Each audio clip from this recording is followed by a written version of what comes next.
ne apromo e nyame adom ye ho ye papa minim se oso ho ye obi aso ho ye nyame adom obika ye ho de se twere konkron thank you bako de bi nanka ye wo yankomo bi a ye bebo na eja oda be fum ye mu ni asimi ko bi manka bi die obi bi sase na akopre den wo wa be die na ehu die be pese no betwetwe nkomo kakra ansana yakoya sempa no so se bre wo mu na yetumi kwaso dia kacho bre wo mpa ene se Yohanes boni ni se bebo sini ni nipa bebo no sini sini a bibia ni wasi esi bono kwa ahwefo a wo mo hwe nkomo e no betwetwe ya ready ena wo so e no betwetwe nkomo no ya ready ena isi bisa fon so de wa ha apayo resolutions ayeye se afini be ko no wie ni se ye obi aye resolution ebi de ba ko ebi de bebre se ye resolution no se ye resolution so putogu ni hwegu nkoda se ba ko ye bisa se 2020 MPP 31st aya wo hye nkomo a the foundations individuals politicians ena omo maka but o de aya na ye hu de aya na esi wani so afefofra ye besimo no we de mama yi no won fe kakra enya nu no de na ye bisa se 2020 ene ma ben pa na esi wani so won kan ni na ba ko pe yo me da se nyame shira na mo so amohwe nyame shira obia em se ne me fa ha se me chiam because me nya ntie se maba e be program bi nti we sesro na me se da bi o se me bana e ba be chiam ene se nyame ni paso so e busa masem e fa next year e bi so adimu no kre em se afibia be dru hono mu a wo se nipa bia wunya ni so adimu for that year. If you want your spiritual realms kra onyankopon wo agenda ema afibia ne ono awrade e peso ye ena ukọ satanic kingdom ye Lucifer ne ganga omo so wo program ye ade bone nko an peso mo ye e wa afi no enti so ye nipa e wo so timi trance na planning na hu se no afi etwa mu no ye me ye mistakes about mu ni a na ye ne ni a enye o se me correct myself na afia ye kwa kosi mu no soso no me nya ni so ade hu na me bom paye na me sinkete se afi we die we ni ade esimani so a o se me ye enti no ye sebe nyansa sem bisapa na obisa me na edikan afia ye kwa ko wura mu no mi wani so ade hu no kase ba sanse na nsan upro social media edi dwuma kase ba e ka se na sofo pani Reverend Istud Anaba no preach o ka sembi o se akode kase pa ye adwuma wa asase we sie so social media into say Christians yeso ye de hu wura ho eni kwa se e ja ho no na ya ka se e bia binti no ye Christopher ye gidifo ye nyusu that platform emfa emmo Yesu ho asempa ne da wura na yemfa make impact na ye bejade ama sebe yo sebe enkrofo betu futuro egu nipani no mo man krofo hunu Kristosum tumi ene nyamsum nhira ene onyankopon ni so ade hu no wo de manipa ti dia so pani Reverend Istud Anaba kan me ne na ya adwen pa nyame animi social media in the key impact and no bitim betena ho no aka se no atu futuro gu ni pani so se nyankofo bebre kro mo ka se nyame kro ani ho ebi mu kra kasetia ye wrade ne agenkwa Yeshua HaMashiach bi kra timi didi na tem intimidie afia kwa kusima ye 2020 no mani so ade mu ba ko anya me dia toma koma so na mabɔ ho mpa ye wrade so ama me ko ho kwan ene se obi ba social media da attack ya genkwa ye wura Yeshua HaMashiach a woni Yesu Kristo no a ya me anim ni me ba be yi ano enya ne ntokwam but sabe ya dinchire ba bi ya no sanse me hunu bibi te bra Elijah ehu se Baal akonfo Jezebel ne kunu Ahab ama Baal som atiatese e wo man nu ama akola ketwa kra de onima ye Baal ase bibia kwa Baal onyame honhom bowra Elia no opie be ka se da bi ontro no masane ma ne nkoso na bebe na Israel fo be confused between Elohim and Baal Sabi and Yamumian Mountain Camel, or true challenge, and we be near Baba in 2020. Momian Mountain Camel, Yanko Pruvu, Semi Elia, Ninyanko Pafene, Elohim, or no Ninyanko Poma, Yena Yabimu. Sebal for Sunyanko Pono, no Yamia, and Usibimu, any Lucifer. And Untino, or Casa Momianko, Nania Nidifo Bejina Becassa. Ninyami betim dija achen so. Saa odifo ni nyame ne no mani nyina nso no mani nyina so gitum say asem papa oyine Ahab ne wa Jezebel ene mpanifo wo Israel nyina gitum say we dey asem papa because so many confused between Jehovah and Satan. Natural be say ampa the Elijah kind no ko share o Mountain Carmel Baal akonfo 450 Elian Baal akonfo free Jeffrey so say ye nyina nim no eja bia ma from anopa kosi adwumbre Elijah say mo hihye ma fon buchia mo mfa nsuo kuna nsan guso panya me nsa e no so din hene e hona Jehovah ma o Jeffrey so beto Elia fon buchia no ma e shi to na asebi hono ma e me pa tro me say esia e na ahemfo ne mpanifo mo kromo nyina do mani butu fom o ma bi nyina do mani butu fom ka say ampa Elijah wonya kopon ono eni nyame tiasefo a obo soro ni asase enti no na chese nkyerɛkyerɛ na Baalfo kyerɛ te sɛ nyame bi ni hɔ Elijah provui omu nyina wrong ama o mani nyina wo sɛ nyame bi hɔ ɛno ne me osu bepa mani so ade hunu 2020 enti obi bi obeba social media bɛka sɛ nyame bi ni hɔ obi bi obeba social media bɛka sɛ tia Yesu aka sɛ tia trosem no me osu bepa mebambi me tumi hu ase onom sa for ba tia ase me nyame baro se yeko e defend ye didi san se ya nyane sa sabe amu afiri mu e me yesa adwuma wi eno ntino nyame frɛ ye because Paul mo etimi do mo si mo me yetwa sabe se do mu ti so still omu gina ma Yesu still intimi kan nyame asem e me esi na bo wen deny ebrade Peter krade ye chi no na semia ne ebo mu no wo se mo nsi asemia ne trase ama omu nyina wu atofuo because of Jesus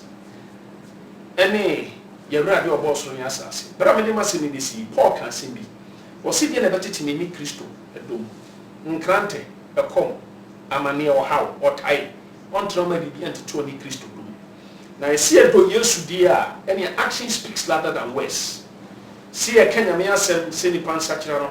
mo maye ntue hu nsi oni nyina because ebi mo si ehwe mo free game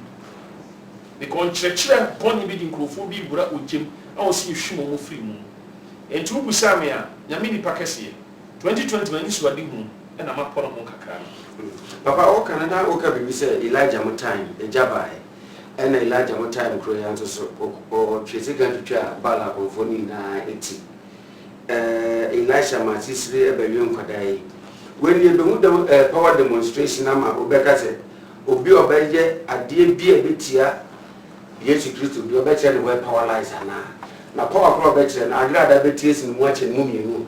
ana say osuru be bi ti say data ne Abraham ne kora gini bi ama amene wo mu ana medase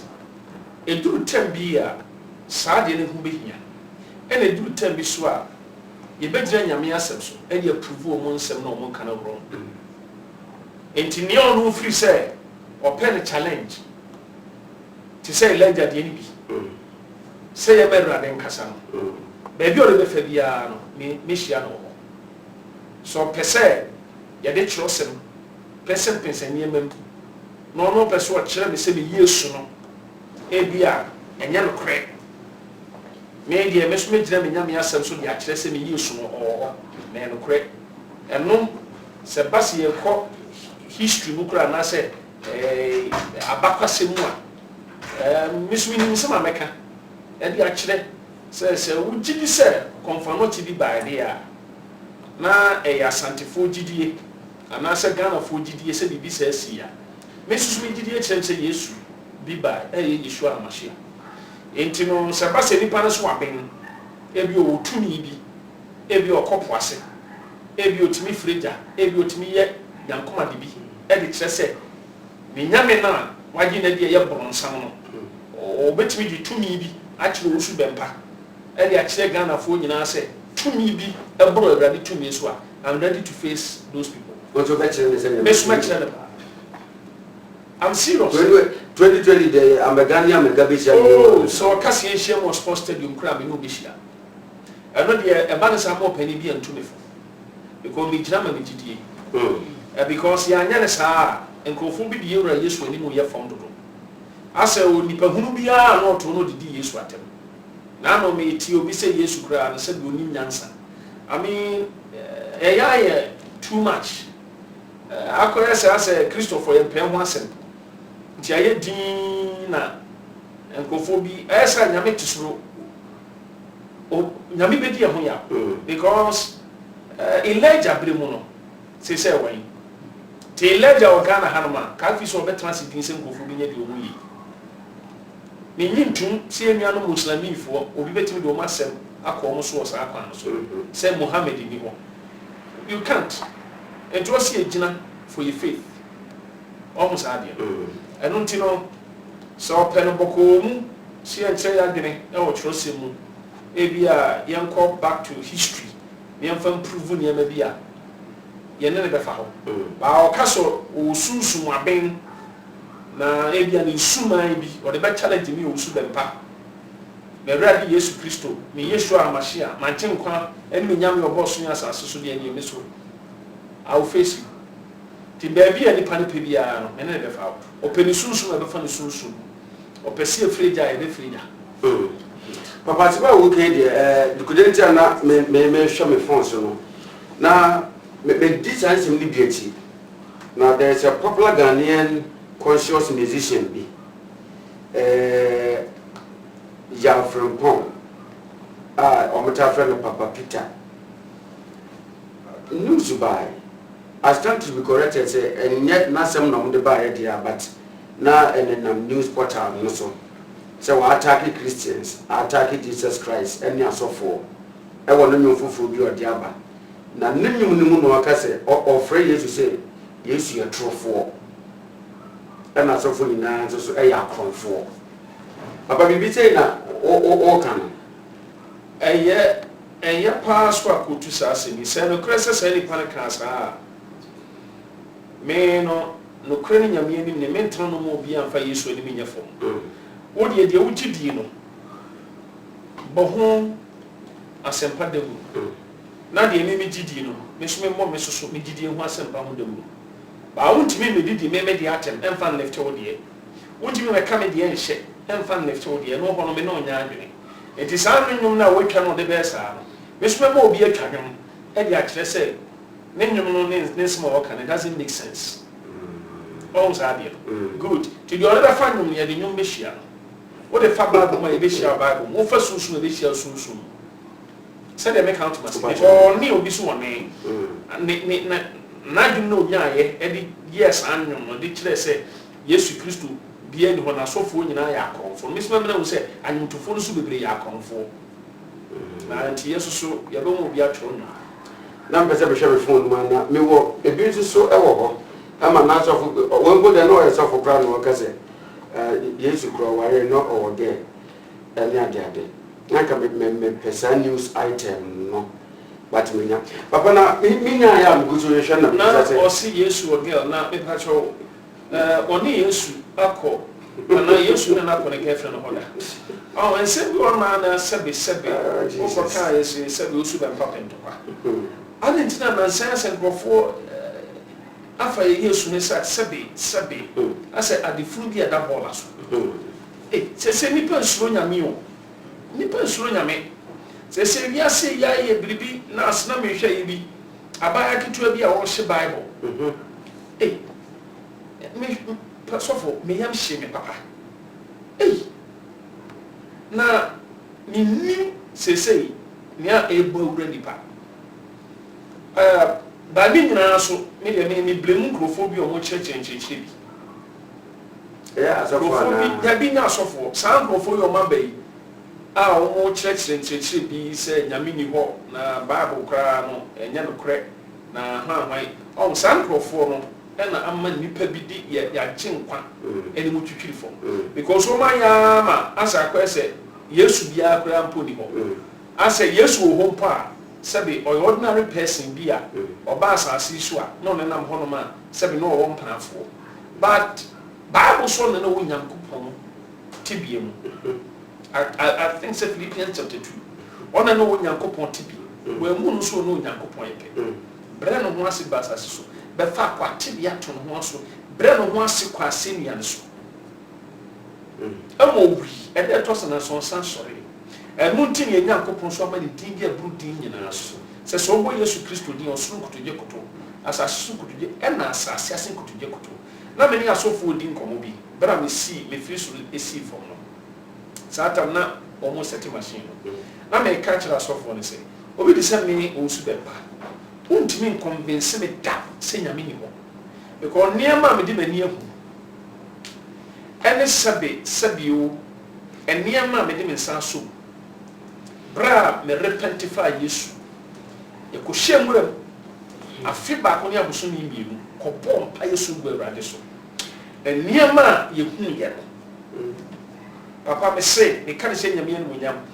me kan se bi na grofo bi edi me ho fe no mama ende monkeys mienu osle kwatwatwa ase sabio me nim de na me ka but me hear sad na no mu di me ho fe no mu me sle because no cre say Enoch onyame ho fa ne koso kyerɛ no niema ma onyame kyerɛ no sɛ bi osi bɔ adeɛ fa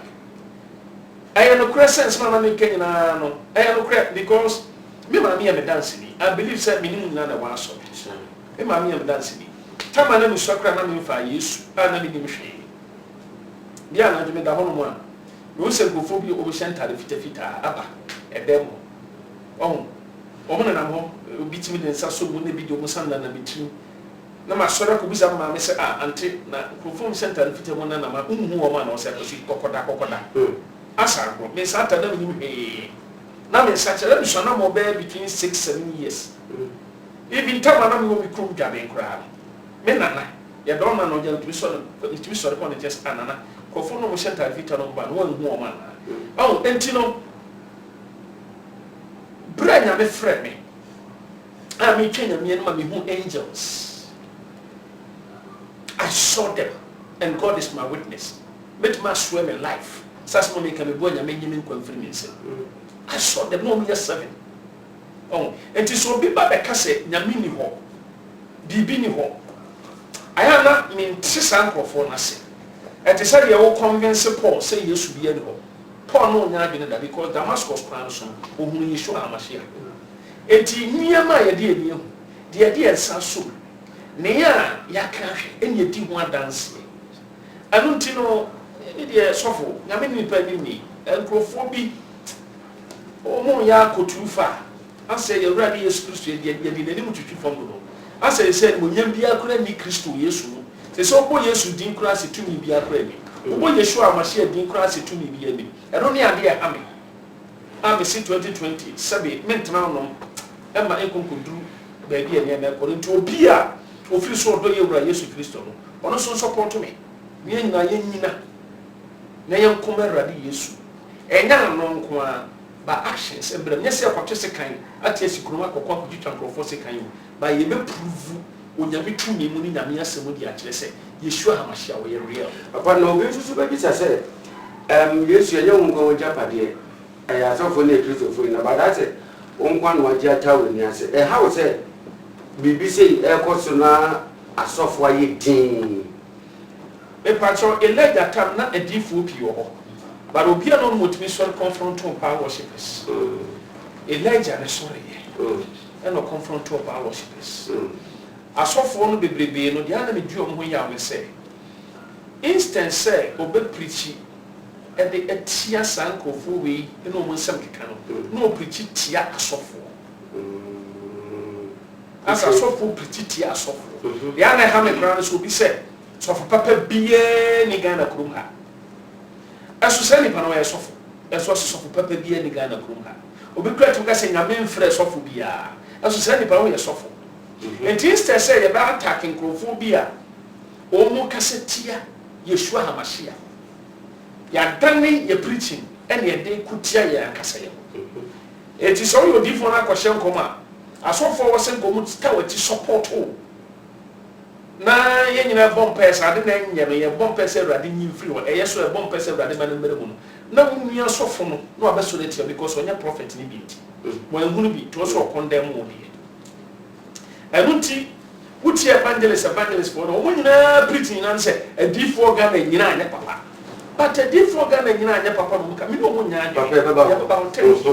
enuti no instead so be ka say D4 nyina anya papa na wo condemn mo D4 bi o mo nya papa e good so be na sa but some crofo we so mo make impact o mo say Yesu bi ani o mo say nyame bi ani o mo di new teachings e ba tell say Bible kra e fake Bible kra na nya cheni no. Some people na kamere asofo bi say they will preach against those things. Eme ya kasofo no akonti ase a. Me nyim tum say ko be tin say bi say nkoso. Asofo afeli Yesu. Me mo bia beka se binom enye omu nyina abate binom. Ebi ma afeli Yesu kada enye omu nyina. Asofo bi akoma ya da me yemi eni so ami so me omu so the same thing but omu ni kamafo. And as I said, do tell me how you're suffering now, you now quiet the immediate, anybody do at him. A Christopher one, I probably told one by the two attempts of Diabo.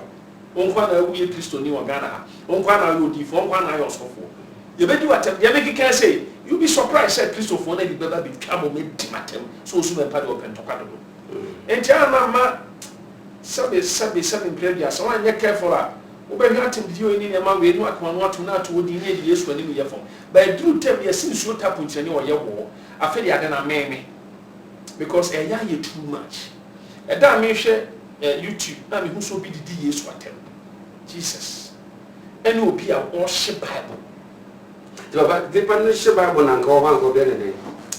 oh kameka sa chen so nya do because e musuo eno nko me ka chen so nya do e musuo na me tunufo makata de we no bibiem na dia na se bio dia na odidi Yesu atem na ono so be ka tell se ni kwa so kasa se no kura biem kura sabe mo mi na no kura nkasa ntia Yesu oh abia no so fo nya se bia e no krofo be kontwa e ho na bia ni pante mase me kana so de but e ho na krofo bi atem mase krofo bi free se e be kontwa atia sikrum na blues na give and take de bi nya sa ba be se me kire se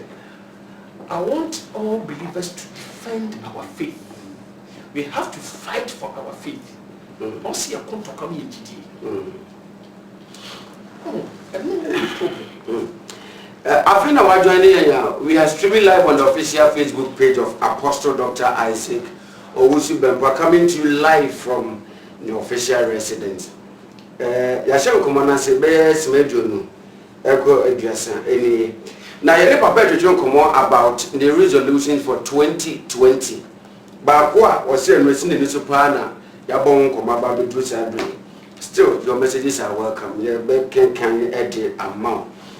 Papa say, I say, and your man, a day, yes, you need to from. I say, you did yes, you won't fail, you did not to cheer. And the Rebecca say, I trim you nubu, a password in Niba and chamber. Send the panel at him to a show, send the panel is a new for moon. A big answer soon as Uncle Falk said, maybe some dear now, or means what will be that. Ah, yes, well, or what you could say now, wow. Video the Biametic. I'm with a pa. Papa, I do take on this one, with the tight one. Who want to get it? Trona can be said, Breno, Elguia, a Bususenka, a Bususenka, and Crophobia, or Mobeka, a Bususem, after you, Yesu Christo. me abranteɛ na deɛ na ɔyɛ no sɛ nka obɛtumi ayɛ ne yie a nkɛyɛ nka ɛfɛw die no bebree bɛfirim ɛna nka scriptures no kootu no nko ampo adɔɔso na ka mfeel sɛ nka bɛtumi koraa mpo ayɛ adeɛ a kɛno koraa bɛtumi awini akra ama Yesu baro ayɛ ne deɛ ne te sɛ asɛ sɛbe asɛ agrodie no bom dodo ɔmo saa ɛnyɛ sɛ bi a me sɛ obi adwuma but ni mom deɛ sɛ wɔne me bɛyɛ adwene a ka wɔn sesa ne style ne kakra me ka so sesa ne style ne kakra me no the way a okotu scriptures no I like it because to say Bible ni wasua ɛyɛ good but the way na ɔyɛ no ɔyɛ ma asa kwesa asa yɛ ti Awurade Yesu ho fɛw asa sɛ be yɛ bɔ ho nkuro me ntu sɛ obi betimi di Muhammad ayɛ saa di wi the way a me hu niema no nka yɛ nua no Muslim fo mpene ɛmo bi mfa sɛbe Muhammad din fa nyɛ saa sallallahu alaihi wasallam ɛno nti no me deɛ nka betumi a kasa abranteɛ no nyɛ sɛ bi a me condemn no but nka onye na enye decent akono to de no ni se nyama edi esi Yesu atwetwe ya di na wo fa bi no so ha de ni ye pa na ubenya sa nyama ni bi bommo but also no de no o ya mani pasre ekwa mi so na ka ye but ase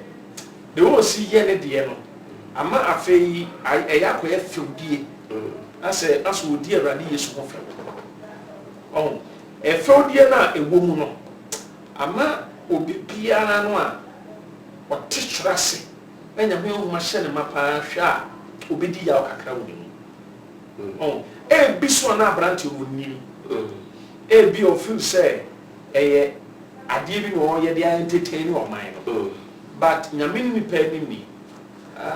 kabeya anko nyina nyame asem so na nko mfa nhyɛ ne tirim sɛ ɔyɛ for botae bi nti ne botae ne sɛ ɔyɛ no dia make name for himself ana ɔyɛ dia praise Yesu dia lift Christianity dia lift nyame asem ana ne botae po de yɛ saa de ne ni so ade mu ne sɛ ɛno na me sɛ me hu na ɔsɛ me busa ne sɛ deɛ wo yɛ no woni so ade mu ne sɛ wo yɛ sɛ nipa nsua de mfiri de wo yɛ because one kasa ko two scriptures also we Yesu we ye mani pasre na woni so ade hu no ne sei wo ye dia ko wie so wo ye dia twe doma ma Kristo ana wo ye dia making name for yourself ana wo person ye dia making money ana se dia ntina wo ye sa dia ɛho na se ni nyina ntina so wo ye dia lifting Yesu dia no be nya corrections bibiri ka wo say it be correct no but so ye dia making name ama no dia wo hu say musua dia no wo ye and wo ye for sika for himself wo hu say dia wo ye no the problem be that but so ye e dey atwe do mama Yesu dia eni ohia say ye trenten no ne correct no na ne nyama bi on mo hu how to go about things kakra me dey facility ya papa be do ase we dey no kra mu no ba ko a o kan ye say o ha ba ko pa ne say ye na evangelist for ne kasa ale ne bi kasa eni ni difo bia wo ma we na edifo mo o man mu na o mu na enye papa na za na ya wo tie house because it is to Timofita ntiamo na say ujun udi so ye papa ye si e pa ya fa se ana bosom pra wada ala bende paranto so bana anati pa ye edroba kromu a kwato dia ya no confirm because o no niti nti ye ka edifo anya papa na wo de papa ada na yo mami ha e pa cho so ko to se abuo bi si mu ya bi so a ka se so le so na ka se so le so ya hwe yi a ya beka se ye de ye trimu ti atu amu nkuyen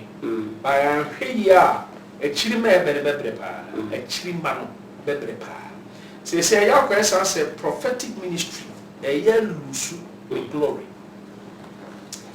power a onyankopon eduwura edi adwumadi mu no se no ase agene na ase agensemu say yan hwe ye be kakra fro ho di for kra na nkruma mi akofo beto ogu so abro yan hwe ye be kakra kra obi antimi nhye nkombiem e wo man ni because eya akoyese obi a attack adifo enti se mu bi say yan so ye nyina ama prophetic ministry a na se kan no tumu nyame otis no obedi ho yawo san say papa ye no ye nyina ama prophetic ministry a hwanu na embra metina ama prophetic ministry me osu be pa metuwe me nkotu aduru busum krebi ni fi ba me ntumi nkase eno nti ye kasete ye adifo a ose me kama no tum na ekwan bi no so no ampa ye wadifo atrofo because we adifo ni bi dwumadi a omu dia bibia kire sampa omu nye papa ba wontumi enfa papa no omu nye no enkondemu a papa fu nyina na me haw nyina ni asem ya me pa so beti se wo su bempa ma so nsem bi so me kan nsem bi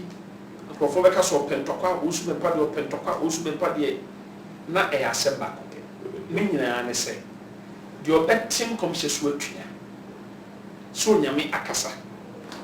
afa ni difo no obi beso ye tia eno no mechirim nyese me bekontokwa ba mechirim na nchiremu no obi won che obeka so so fu su bempa pentokwa eto so bi so bitimi kase ye ni difo bia wo Ghana krom ha na difo ni nyina anya papa eno so mebam bi na makorete o se kase difo bi no men kase difo ni nyina anya papa because no so bempa metie me ni difo kro we se mo ya papa ontini nkan kire me se odifo pokunsia anya papa ontimi nkan kire so odifo me papa Bishop Kwampu onya papa anantimi nkan kire me se me spiritual father na damfo prophet Yima ana ya osofu Yima those days dey feel chuchu me na was of God ontimi nkan kire me se onya papa ana me man kwa de na yi o mafiri because I know the better say or come man ma ana obi ntimi nkogyina ba bi nka so wo su bempa sabe onye odifo na onye papa ana ntimi nka njem say prophet amo onye papa entina at least meaning prophets bi me ami ti adanse me ami nim so ye papa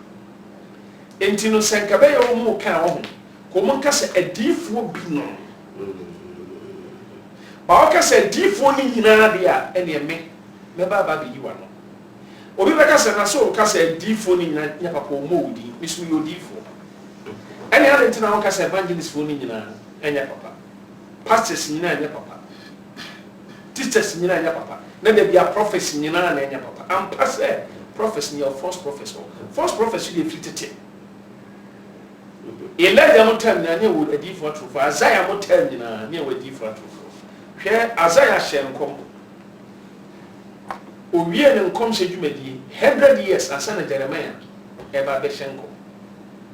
eso Isaiah time na adifo atrofo ho no Jeremiah baaye after Isaiah Jeremiah baaye na 100 years Jeremiah baaye yana na sel adifo atrofo Yesu Kristo kura bremu no ne wo false teachers said they make a lot of papa. And until even apostles net time kura said will be friend of pa Jesus. So we know we are false prophets.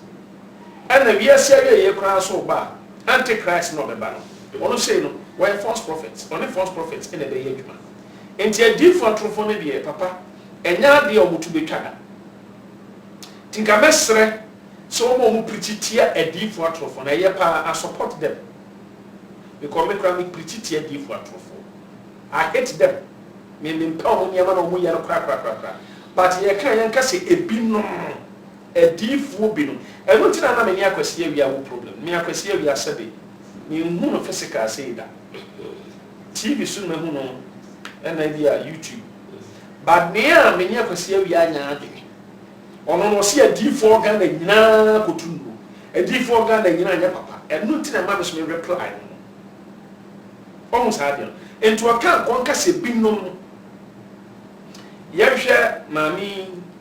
I felt comfort grade or can was see a D4 binom one said your man or Canadian a D4 binom in your papa or one can say D4 nina was see a D4 binom intermediate to be frank with you so be because a D4 binom and your papa I will never say something against that person because me and you said D4 it be your papa because D4 did you marry me at the hour country oh and a D4 omuji nipa muja a D4 omuji nipa parts at the hour country me o catch them say ufi nyame ame no nya adwene o D4 o fresh saman obi papa what me free nipa no papa no wo saman e ma saman na be kasa me say how D4 no me you because saman fresh na me achiwade say they make not say papa enti a D4 no dey meaning say aboni wo papa but enyo mu nyina enti ye kan kasa D4 bi no enu ti na da bia na me ka kire evangelist and a prophet Kofi Oduro mu say o mo kan mo kasa D4 bi no mo kasa D4 ni nyina enti me dey to be frank with you oni pa dia baba bonte be kasa D4 organ nyina te say akwasi abiase wotaka sa asem pa wo so D4 bi organ ha bia nya papa o D4 bi organ ha bia pa Kofi Oduro but don't mean can't tell prophet Amo Akutu because I know him. Prophet Kwampuku Onkotu. Prophet Opokunsi Onkotu. Prophet Osu Bempamiti Onkotu. And it's all free some Mapakotu. Come and prove it. Because they would do a near home and also can. Because Sabunia man can say artisan to work. Maybe so bones are they condemn prophet beer. Let me be a me in fact some fan condemn nyame nipa bi ti so tepa say me condemn nyame nipa bi na eyade am de mani ehu papa say mutie e ti say kwasi awia issue ya me ba ya me be nya problem omo ne profo na ba me nchen na ebi so prove nyama kire mo mobile phone so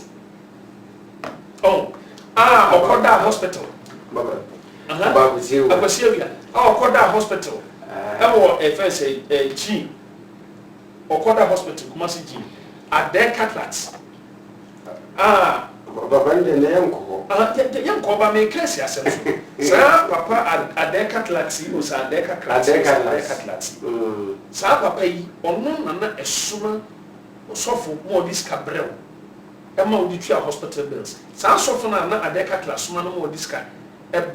koma wo kwesi awia wo hwe ho yare hospital sofo na le fere be bo mama de and no prove and it's true Emma me said that investigations beside Emma will prove dear brother will prove it the secret you may be away in I will prove I can prove it our then you may prove but enya ho na ye can say akosi wi ka say a D4 bi no na nka o di good and na me pem eduta ni o kan omodi na bloggers ni bi edidi aba no do su be pa picture aba beto ento we abeka se ni o su be ba enti nko mo hu sa no ko particular ko so kan say bloggers and it's not make false prophet me mo so fo su be pedi but bloggers ana mo so fo su be pa picture beto fini ko make false prophet ba mo fo su be pa picture beto because nyo no na se na mo o so be false prophet ni di because so akwasi awia mo make asa fun so but twice and ya tell me perfect media wo jimidi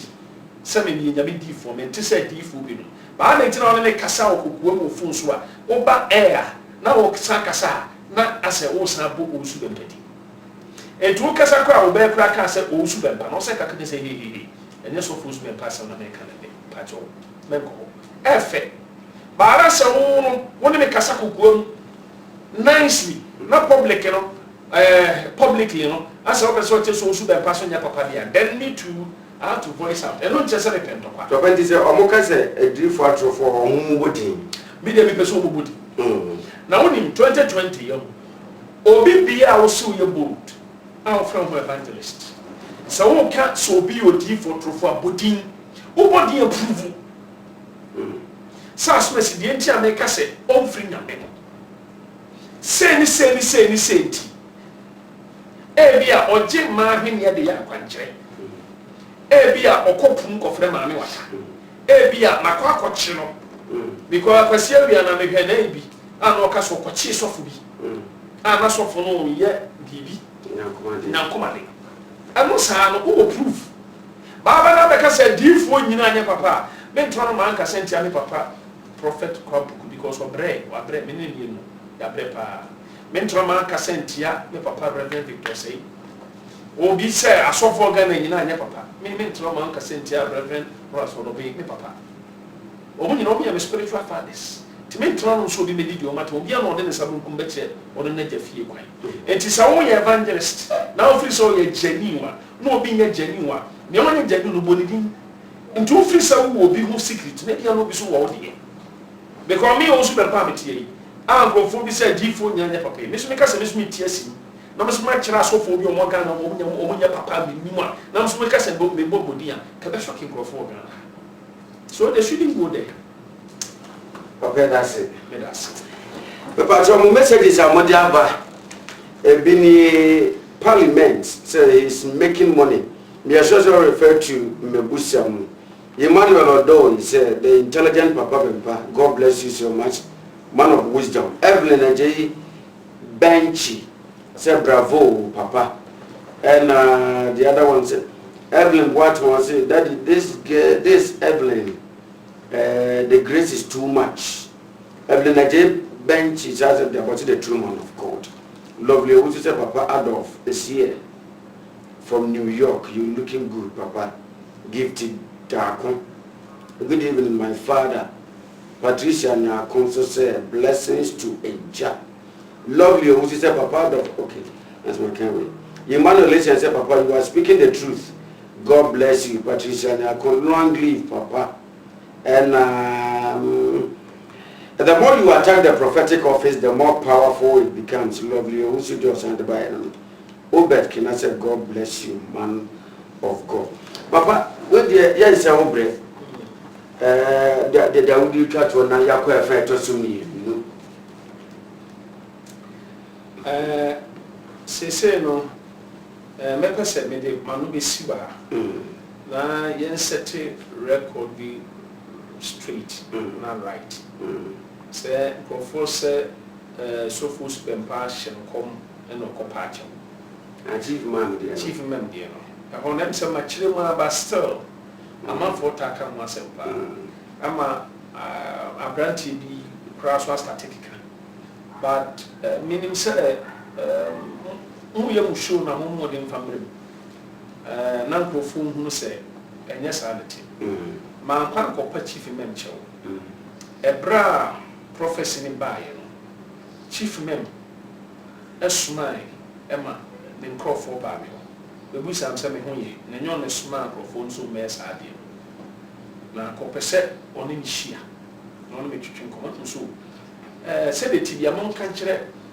opani se meba because mfie mo nyini champi e no de di ma me to se me so me de ani di ma because ba ko se fa di ma de ani di se eni nyina no ye oman Ghana ma ye ba ko enu nti no me factor me ho se meko e dan gra me community penifo pa na ko yi e ma chief imam kra man pofo di moto bi di yeni obi o hwe TV ni bibia na obi a mekọ akọpa che e de di manya boni a mekọpa che ne di moto di meni.